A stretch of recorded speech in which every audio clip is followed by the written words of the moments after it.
우리가 지금 사순절의 시간을 보내고 있습니다. 그래서 오늘 이 주간부터는 우리가 고난에 대한 이야기들을 같이 나누었으면 합니다. 3주간에 걸쳐서 오늘 또 다음 주일 부활주일까지 고난에 대한 주제를 가지고 말씀 나누려고 합니다. 오늘은 일반적으로 우리가 고난을 어떻게 바라보아야 할 것인가 하는 것에 대해서 말씀드리겠고요. 다음 주에는 하나님께서는 고난을 어떻게 사용하시는가 하는 주제로 말씀드릴 거고, 마지막 부활주일에는 그런 의미에서 십자가와 부활은 우리에게 어떤 의미가 있는가 하는 것을 같이 나누도록 하겠습니다. 사실 우리 인간은 늘 고난 속에 삽니다. 그렇죠? 우리가 잘 아는 그 불교 같은 종교는요, 그 첫 질문이 고난입니다. 왜 인생이 이렇게 고통스러운가? 고통이 어디서 비롯되는가 하는 걸 묻는 게 불교의 시작입니다. 근데 우리 신앙도 다르지 않습니다. 우리도 그 창세로부터 인간의 삶은 왜 이렇게 고통스러운가? 왜 이렇게 고달파야 하는가? 하는 질문을 던지는 것이 성경 곳곳에서 던져지는 질문이라고 말할 수 있습니다. 최근에 굉장히 선풍적 인기를 끌었던 그 폭삭소가수다라는 드라마 여러분 다 보셨죠? 많은 분들이 보셨을 거예요. 저도 그거 보면서 매해마다 눈물을 흘렸습니다. 그렇게 사람을 감동시키는 아주 그 기가 막히게 드라마를 만들었더라고요. 근데 거기 보면 그 주인공들이 어린 시절부터 참 고생스럽게 자라잖아요. 근데 그 인생의 풍파가 끊어지질 않아요. 정말 봄, 여름, 가을, 겨울 인생의 그 사계절을 지나는 동안에 계속 씨름하면서 막 허덕이며 살아가는데, 그러나 그 속에서 서로에 대한 사랑을 잃지 않고 걸어가는 그 모습이 아름다운 건데, 어쨌든 그 삶의 환경은 계속 거듭되는 풍파였지요. 그런 걸 보면 정말 인생의 어떤 아픔을 잘 녹여냈다 하는 생각이 들어지는데요. 우리가 젊은이라고 해서 인생에 고난이 없습니까? 우리 청년들도, 우리 영민이나 지혜도 그 사회생활 처음 시작하면서 얼마나 힘들어했습니까? 그 힘들어하는 모습들을 저도 지켜봤는데요. 젊은이들부터 노인에 이르기까지 삶이 고단하지 않은 사람이 누가 있습니까? 그렇다면 우리의 삶은 왜 이렇게 고단한가 하는 것을 오늘 좀 얘기해 보려고 합니다. 우리는 인간 역사에 황금 시대가 있었을 것 같은 착각을 종종 하죠. 인간이 처음부터 이러지 않았고 언젠간 되게 좋은 시절이 있었을 거야. 옛날에는 참 좋았는데 라거나, 아니면 우리 인생을 돌아보면서 내가 어린 시절에 참 걱정, 의심 없었는데 라고 생각하잖아요. 근데 여러분, 인류 역사를 가만히 보면요, 지금 우리가 살고 있는 시대가 그나마 제일 좋은 시대입니다. 이건 정말 분명합니다. 우리 앞서 살았던 어떤 세대도 우리만큼 이렇게 편안하거나 우리만큼 안전한 세대를 살지 못했어요. 그러니 인류 역사는 지금까지 숱한 고난의 연속이었고, 그나마 지금 우리가 그래도 제일 낫다 하는 건 분명한 것 같아요. 어쨌든 왜 인간은 이렇게 고통스럽게 살고 있는가 하는 질문을 던져야 하는데요. 오늘 본문 말씀에서 이제 이런 이야기가 나오죠. 날 때부터 맹인인 사람, 앞을 보지 못하는 사람이 예수님과 그 일행 앞에 나타났습니다. 그때 그 사람을 보며 제자들이 이렇게 묻습니다. 선생님, 이 사람이 맹인으로 난 것이 누구 죄 때문입니까? 라고 묻습니다. 생각해 보십시오. 사람이 살다가 사고를 당하거나 아니면 어떤 질병 때문에 시력을 손상당하는 일도 있습니다. 그런 경우도 되게 안타깝지만 이 사람은 태어날 때부터 앞을 못 보는 사람이었어요. 그 기가 막힌 거죠. 사람이 중간에 사고를 당했다면 그게 누구 탓이다라고도 말할 수 있는데, 태어날 때부터 앞을 못 보는 사람이요. 그럼 도대체 이 사람은 누구 탓인 겁니까? 왜 이렇게 이 사람은 태어날 때부터 이렇게 가혹한 운명을 타고나는 겁니까? 그걸 보면서 제자들이 예수님께 물은 거예요. 주님, 이 사람은 도대체 왜 날 때부터 앞을 못 보는 사람으로 태어난 겁니까? 라고 묻는 겁니다. 그러면서 덧붙이기를, 누구 죄 때문입니까? 라고 물었어요. 자, 이 질문 속에는 그들의 단정적인 확신이 있죠. 그 사람들은 인간이 당하는 모든 고통과 불행은 죄 때문이다라고 인식을 갖고 있는 거예요. 근데 이 사람은 날 때부터 맹인이니까 자기가 죄 지어서 그런 것 같지는 않고, 아마 부모의 죄 때문에 저 사람이 맹인으로 난 게 아닐까 라고 지금 짐작하고 있는 겁니다. 이런 식으로 사람의 삶의 고통과 어려움이 죄 때문일 것이라는 생각은 굉장히 오래된 인류의 습관입니다. 많은 사람들은 여전히 사람의 고난이 죄에서 온다라고 생각합니다. 그래서 죄가 없다면 아마 고통도 없었을 거야 라고 얘기하는데, 사실 이 이야기를 우리가 전적으로 부정할 수 없는 것은 성경이 그렇게 말하기 때문입니다. 창세기 이야기가 그렇게 말하고 있죠.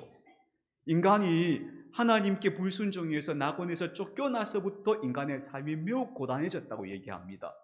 남자들은 척박한 땅을 일구어야 하는데 아무리 땅을 일구어도 그 땅에서는 엉겅퀴와 가시나무가 계속 자라는 거예요. 끝없이 싸워야 되는 거예요. 그리고 또 여성들은 출산의 고통을 겪어야 하고, 또 남자들에게 예속된 삶을 살 수밖에 없다고 성경은 얘기하고 있죠. 그러니 인간의 고통과 고난이 죄의 뿌리를 두고 있다는 말은 영 틀린 말은 아니에요. 분명히 성경은 그렇게 말하는 게 맞습니다. 그런데 말입니다, 우리가 정말 주목해서 볼 게 있어요. 그게 뭐냐 하면요, 예수님도 그렇게 말씀하셨는가라는 거예요. 제가 자주 말씀드립니다만 성경 해석의 최종 권위자는 누구라고 했습니까? 예수님입니다.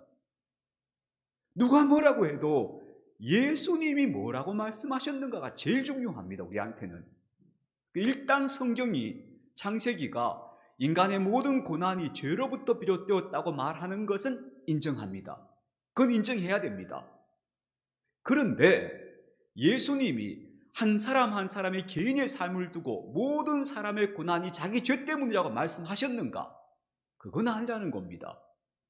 그건 우리가 뚜렷하게 구별할 필요가 있습니다. 사람의 삶의 고난과 불행이 그 사람 자기 책임이다 라고 하는 것을 설명하는 게 여러분 잘 아시는 윤회라는 겁니다.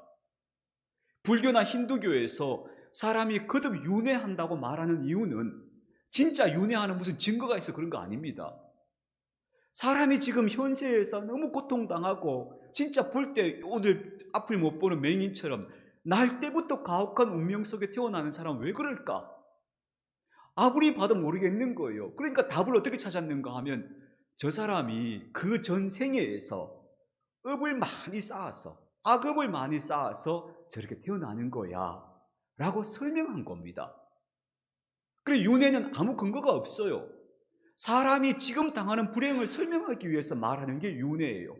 그래서 여러분 내가 전생에 뭐였다 이런 말 여러분 하나도 그 믿을 게 없어요.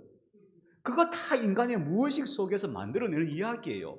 하나도 근거가 없어요. 다만 현세에서 당하는 인간 불행에 대해서 설명하기 위해서 나온 논리일 뿐이다 이렇게 보시면 되는데요, 이게 다 전적으로 어떤 논리인가 하면 자기 불행은 자기 죄 때문이야 라는 논리인 거예요. 그런데 우리 예수님은 뭐라 말씀하시는가? 오늘 예수님 말씀이 이런 거죠. 그 사람의 죄도 아니고 부모의 죄도 아니다 라고 딱 단언하셔요. 예수님은 저 사람이 날 때부터 맹인으로 태어난 가혹한 운명을 지고 있는 것은 저 사람 탓이 아니다. 그리고 그 부모 탓도 아니다. 누구 탓도 아니다. 예수님은 딱 잘라서 얘기하시는 거예요. 저는 이 말씀이 너무너무 귀하다고 생각해요. 왜냐하면 누구의 죄 때문에 불행이 온다, 누구의 실수 때문에, 내 실수 때문에 내가 지금 고난을 당한다, 이런 식으로 우리가 생각하기 시작하면 이 세상은 어떤 세상이 되는가 하면 원인과 결과 그리고 죄와 징벌이라고 하는 가혹한 인과 응보의 사슬에 매인 세상이 되어버리고 마는 거예요. 그럼 이 세상에 용서가 어디 있고 사랑이 어디 있고 희생이 어디서 나타나겠습니까? 모든 게 다 자기 탓인데, 이 세상, 이 우주가 그렇게 만들어졌다고 보는 게 윤회인 거예요. 그건 사실은 되게 합리적으로 들리지만 되게 가혹한 말이에요. 그러나 예수님은 단정적으로 그런 거 아니라고 말씀하셔요. 고통의 원인은 죄가 아니라고 말씀하셔요. 물론 우리가 살다 보면 내가 그때 잘못해서 실수해서 내가 이런 어려움 겪는구나 하는 문제들도 있습니다. 전혀 없지 않죠. 그러나 설명할 수 없는 모든 고통이 그 사람 탓이다라고 말하는 건 절대 말이 안 된다. 그렇게 말하면 안 된다. 하는 것을 예수님 우리에게 분명히 가르쳐주고 계시는 거예요. 이걸 잘 설명하는 이야기가 구약 성경의 욥기입니다. 욥기. 욥이 갑자기 어느 날 이유 없는 불행을 당합니다. 말도 안 되는 상황이 자기 인생에 벌어집니다. 근데 욥기를 잘 보시면 하늘에서 하나님께서 천사들과 함께 욥에 대해서 이야기하고 계시지만 땅에서 욥은 자기가 도대체 왜 이런 불행을 당하는지를 전혀 이해하지 못합니다. 이해할 수가 없습니다. 근데 친구들이 와서 욥을 보니까 너무 기가 막히잖아요. 그래서 욥을 보면서 서로 쳐다보고 울다가 드디어 그 친구들이 뭐라고 말하기 시작하는가 하면 우리가 암만 생각해도 네가 이런 고통을 당하는 걸 보니까 네가 뭔 감춰놓은 죄가 있는 것 같다. 너 그 회개해라. 그럼 하나님이 너 살려주실 거야. 이렇게 얘기해요. 그 얘기를 계속 욥에게 이야기해요. 근데 욥은 아니라는 거예요. 난 그런 죄 지은 적 없어. 그렇게 얘기하는데 계속 친구들은 아니야, 너 뭐 죄가 있을 거야. 너 회개해야 돼. 그게 욥기 내용의 대부분이에요. 나중에 하나님 뭐라 하시나요? 그 친구들을 꾸짖어요.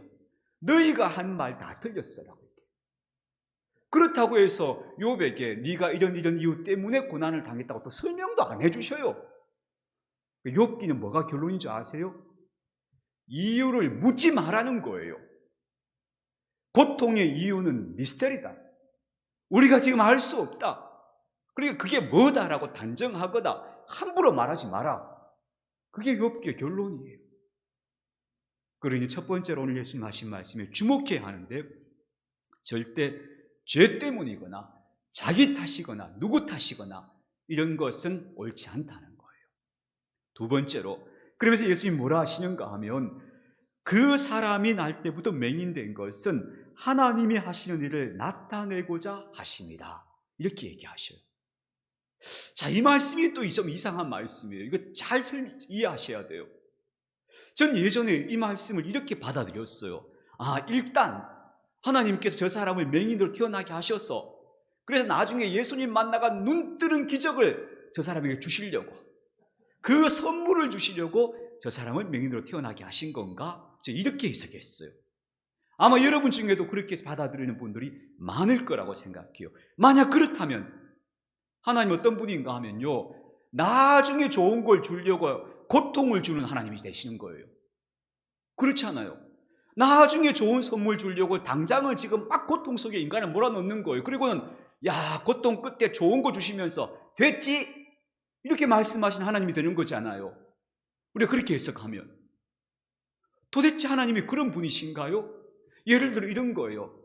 네 요새 사는 거 보니까 너 아주 배불렀네. 너 밥 안 줄 테니까 한 3일 굶어봐. 쫄쫄 굶겨요. 그리고 한 3일 후에 꽁보리밥 한 그릇 주면서 먹어봐. 뭐가 안 맛있겠어요. 허겁지겁 먹으면 이제 정신 차렸어. 맛있지? 하나님 이런 분이냐 말이에요. 이런 식으로 사람을 실컷 애먹이다가 마지막에 그러니까 너 정신 차려. 이러면서 선물 주시는 분이 우리 하나님이시냐는 거예요. 그럴 리가 없잖아요. 하나님이 그런 분이 아니라면 도대체 하나님이 하시는 일을 드러나게 하신다는 것은 무슨 뜻일까? 저는 이게 굉장히 우리가 오늘 파악해야 될 중요한 거라고 생각하거든요. 그러니까 사람들이 이렇게 말하니까 어떤 사람들은 그게 큰 상처가 되는 거예요. 어떤 여성이 정말 사랑하는 자녀를 잃어버렸어요. 얼마나 그게 고통스러웠겠어요. 그래서 너무너무 고통스러워하면서 그 슬픔을 이기지 못하는데 어떤 분이 와서 이렇게 얘기하는 거예요. 하나님이 더 좋은 자식 주실 거야. 하나님이 더 좋은 일 주시려고 이러는 걸 거야. 라고 얘기하시는 거예요. 근데 그게 위로한다고 하시는 말이에요. 근데 생각해 보세요. 당장 지금 죽은 내 자식이 보고 싶지 다음에 좋은 자식 준다는 게 위로가 되냐고요. 그게 위로가 됩니까 그 말이? 이런 식으로 설명하면 안 된다는 거예요. 하나님 역사를. 하나님이 너를 지금 고생시키시는 것은 나중에 좋은 거 주시려고 고생시키시는 거야. 이렇게 하는 말이 우리는 좋은 뜻에서 하는 말이지만 실제로 정말 슬픔을 당하다고 인생의 고난 속에 있는 사람들한테는 그게 위로가 안 되는 말인 거예요.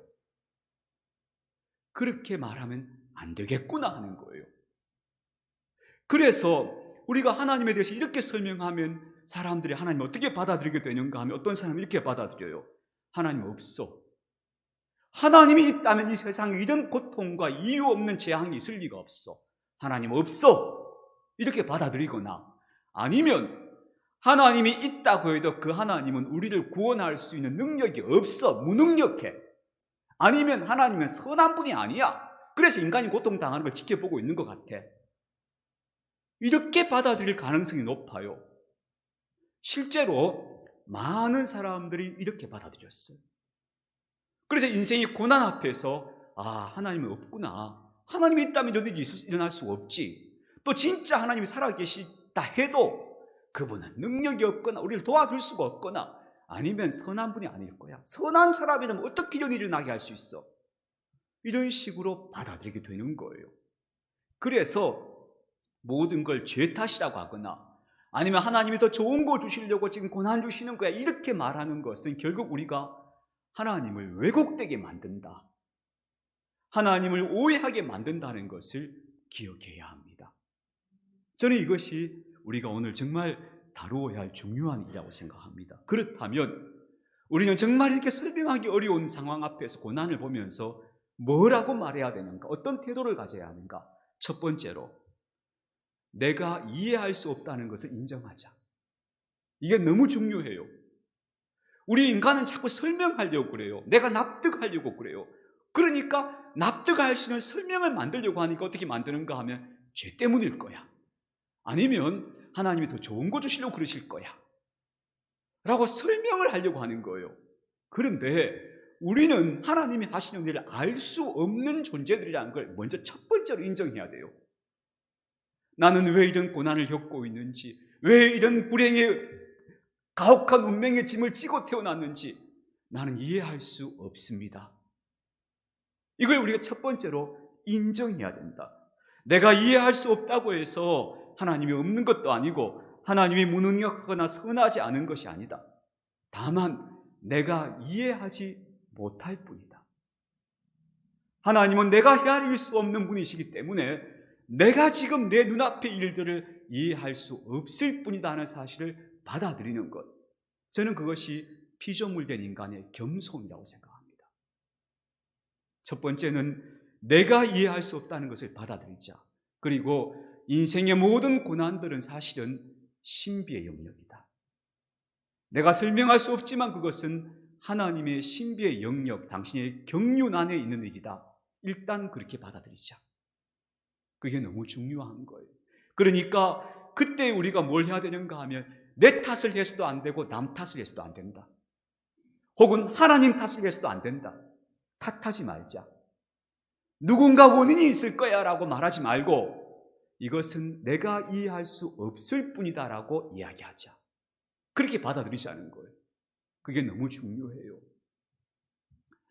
저는 목회자로 살아오면서 많은 실수를 했습니다. 돌아보면 그때 내가 한 말 주워 담고 싶은 말도 많고요. 내가 왜 그랬을까 싶은 순간들도 참 많습니다. 근데 가급적 저는 지나가는 허물은 잘 생각 안 하려고 합니다. 내가 미숙하니까 그랬지, 앞으로 잘하면 되지, 이렇게 생각하면서 고쳐나가려고 합니다. 근데 그럼에도 불구하고 부끄럽게 자꾸 떠오르는 몇 가지 기억 중에 하나가 뭐냐 하면요, 제가 정말 고난을 당한 사람들 앞에서 이렇게 말한 겁니다. 혹시 하나님 앞에 회개할 거 없나 한번 생각해 보세요 라고 얘기했던 적, 그런 적이 몇 번 있었습니다. 그건 정말 제가 지금 생각해도 진짜 너무너무 미안하고 죄스럽습니다. 그렇게 말하면 안 되는 거였습니다. 근데 그때 저는 그래도 이 사람을 좀 도와줘야 되는데 혹시 이 사람이 회개하면 하나님께서 살려주실까 봐 그 사람한테 혹시라도 잘못한 거 없는지 하나님 앞에 한번 회개해 보시라고, 생각해 보시라고 이렇게 말했던 적이 몇 번 있었습니다. 그런 분들 중에는 지금 세상에 안 계신 분들도 있는데 너무 미안하고 죄송합니다. 여러분, 우리 그렇게 말하면 안 됩니다. 우리가 이해할 수 없는 고난이라 해도 그것은 누구 죄 때문 아닙니다. 다만 내가 모른다, 나는 모른다, 일단 그걸 인정해야 됩니다. 그래서 함부로 단정하지 말아야 된다. 두 번째로, 그런데 그럼 내가 모른다 하는 것으로 끝나면 되느냐? 아니죠. 여기서 우리가 신앙이 필요합니다. 무슨 신앙이 필요한가 하면 하나님을 신뢰하는 마음이 필요합니다. 그래, 나는 이해가 안 돼, 지금 이 상황이. 그런데 어쨌든 하나님은 선하신 내 아버지시니까 이게 좋은 끝이 있을 거야, 이걸 바라보는 겁니다. 지금은 말할 수 없이 어렵고 힘들고 앞이 안 보이지만 이게 분명히 좋은 끝이 있을 거야, 이걸 바라보는 게 하나님을 신뢰하는 겁니다. 왜? 하나님이란 분이 내가 헤아릴 수도 없이 선하고 아름다우신 분이시기 때문에 그분이 반드시 좋은 끝을 주실 거야, 그게 하나님을 신뢰하는 겁니다. 그런 의미에서 오늘 예수님 하신 말씀이 의미가 있습니다. 즉 하나님께서 하시는 일을 나타내신다 하는 게 저는 그런 의미라고 생각합니다. 지금 당장 저 사람에게 어떤 막 인생의 반전이 나타나지 않아도 결국 저 사람의 그 삶의 끝에 선한 것이 있을 거야. 왜? 하나님이 선한 분이니까 그렇게 해주실 거야. 이걸 신뢰하는 게 고난을 대하는 우리의 기본적 태도가 되어야 한다고 생각합니다. 그래서 아마 저는 이렇게 생각합니다. 나중에 우리가 다 지나고 난 다음에 이런 고백을 할 거라고 생각해요. 아유, 지나보니까 그거 다 유익했구나. 지나보니까 그때가 정말 힘들었는데 지나보니까 그것도 다 유익했구나 하는 날이 반드시 올 것이다. 왜? 하나님이 선한 분이니까. 그걸 기대하자는 겁니다. 그게 고난을 대하는 그리스도인의 성경적 태도라고 믿습니다. 어떤 여성의 이야기를 책에서 읽었습니다. 이 여성은 남편이 정말 남편과 관계가 좋았어요. 남편이 정말 사랑이 많고 다정한 사람이면 어느 날 갑자기 남자가 가정을 버렸습니다. 아이가 넷입니다. 어린 아이가 넷이에요. 그 남편이 갑자기 가정을 버리고 다른 여자에게 살겠다고 집을 나가버렸습니다. 너무너무 분노가 차오르고 우울하고 절망감이 막 견딜 수가 없습니다. 그 여성은 그리스도인이었습니다. 그전에는 하나님이 그저 살아계신가 했는데 이제는 막 기도가 막 절실한 기도가 나오는 겁니다. 그렇다고 뭐 기도를 막 오래 하는 것도 아니에요. 기도도 안 되잖아요. 그럴 때 막 속상해서 그냥 막 한숨처럼 기도가 나오는 겁니다. 하나님 어떻게 하면 좋아요? 어떻게 하면 좋아요? 이러며 걸어가는데 이 여성이 6개월이 지납니다. 큰 고통 속에서. 그러나 조금 더 상황이 안 바뀝니다. 그런데 이 여성이 이렇게 고백합니다. 내가 마치 지금 빗속을 뚫고 진창을 철퍽거리면서 달려가는 것 같다. 에둘러서 피해갈 길은 없다. 정면으로 뚫고 지나가야 된다. 쏟아지는 빗줄기, 엉켜붙은 진흙이 내 발목을 붙잡고 있다. 여성으로서의 나의 정체성과 가정이 송두리째 공격받고 있다. 그런데 이 참혹한 상황에서도 이상하게도 어렴풋하게나마 하나님이 무슨 일을 하고 계시는지, 나와 우리의 삶이 어떻게 달라질지 기대가 생긴다. 이게 굉장히 놀라운 이야기 아니에요? 이 진창 같은 현실을 내가 지금 막 억지로 견뎌가고 있는데, 그래 놀랍게도 하나님께서 무슨 일을 하고 계실 것 같은 기대가 생긴다.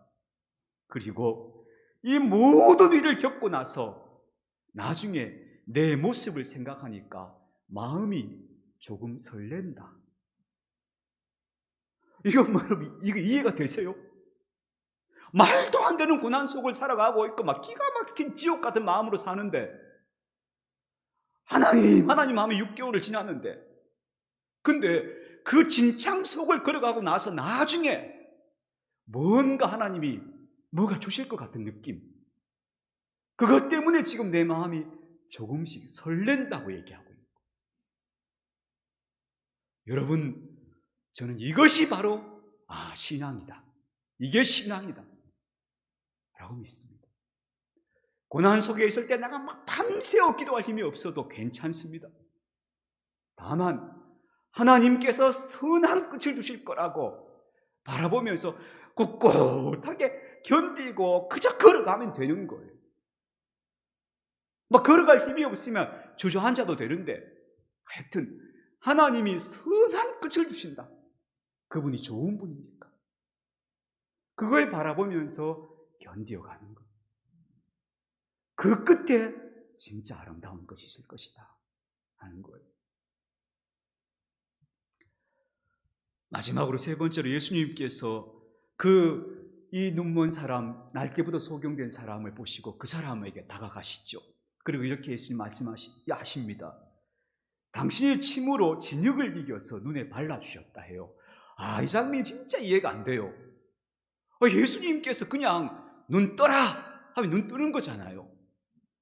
그러면 되는데 예수님이 뭘 침을 뱉어서 그걸 진흙을 이겨가지고 눈에 발라주고 왜 이러신가 싶은 거예요. 우리가 봐도 좀 이상하잖아요. 침에 이겨가지고 진흙 발라주면 좋아할 사람이 있을까요? 그리고 조금 이렇게 상상이 좀 너무 지나친지 모르겠어요. 침 뱉어서 진흙 이겨서 눈에 발라줄 정도면 침을 얼마나 뱉어야 되는 거예요 도대체? 얼마나 힘든 일이에요 이게. 왜 이러시는가 예수님? 모르겠어요. 왜 이렇게 하시는지. 근데 저는 이와 비슷한 장면들을 성경에서 떠오르는 장면이 있어요. 마태, 마가, 누가복음이 공이 이야기하는 건데 한 나병 환자가 예수님 앞에 와서 주여 당신이 원하시면 저를 고칠 수 있습니다 할 때 그때 예수님께서 내가 원한다 너 깨끗해져라 하시면서 그 나병 환자의 몸에 손을 대셨다고 나와요. 이것도 이상해요. 왜 손을 대시지? 그냥 깨끗해져라 하면 끝나는 거잖아요. 굳이 손을 대셨다는 말이 마태, 마가, 누가에 다 나와요. 굳이 손을 대셨다고. 왜 손을 대신 거예요? 나병 환자들은 모든 사람들이 다 접촉하지 않으려고 도망다니는 존재예요.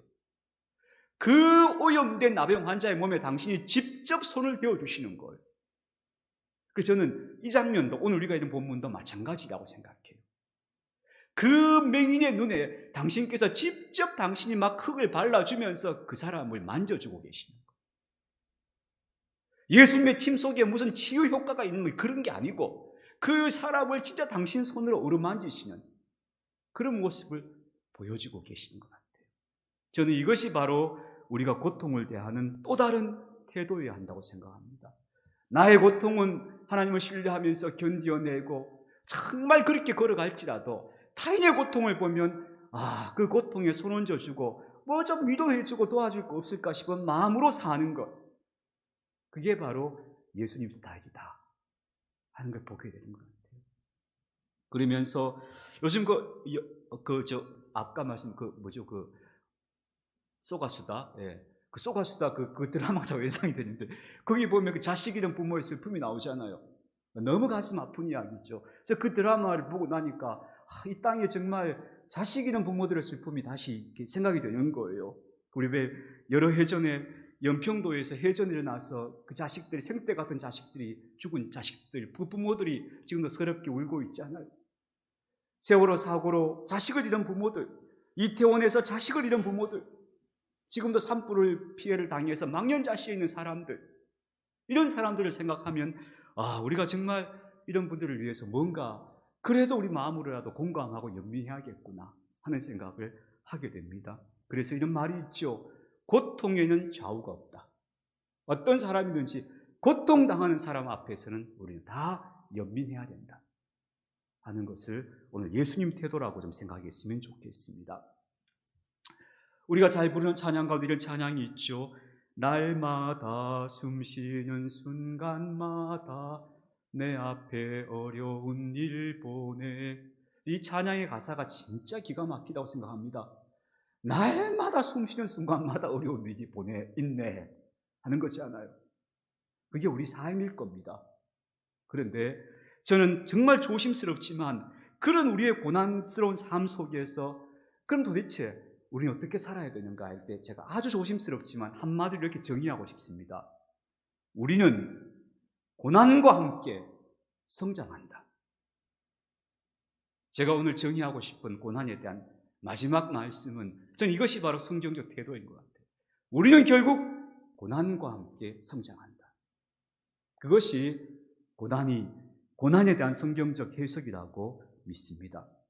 삶의 거듭되는 고난 속에서도 하나님을 신뢰하려고 애쓰십시다. 그 신뢰가 순도 100%가 아니어도 괜찮습니다. 어쨌든지 난 하나님의 이름을 부르면서 하나님께서 선한 끝을 주실 거야 바라보기 위해서 애쓰십시다. 그리고 고통당하는 이들의 삶을 바라보면서 연민하는 마음을 품으십시다. 함부로 판단하지 않고 그렇게 우리가 함께 이 고통을 바라보며 걸어갈 때 그것이 우리를 성장시키는 정말 귀한 하나님 주신 참 표현이 어렵습니다만 결국 나중에는 그것조차도 선물이었습니다 하고 고백하게 되는 그런 날이 오지 않을까 싶습니다.